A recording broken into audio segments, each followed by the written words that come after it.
Welcome back to another technical deep dive here in the debug zone. Today we're tackling a big question and breaking it down with insights from other users. Hopefully this clears up some misconceptions and helps you get the answer you need. So buckle up, stay a little curious, and let's jump right in.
And that's a wrap.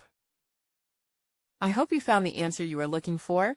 If you did, take a second to hit that subscribe button. It really helps out. And let me know in the comments which solution worked best for you. See you next time in the debug zone.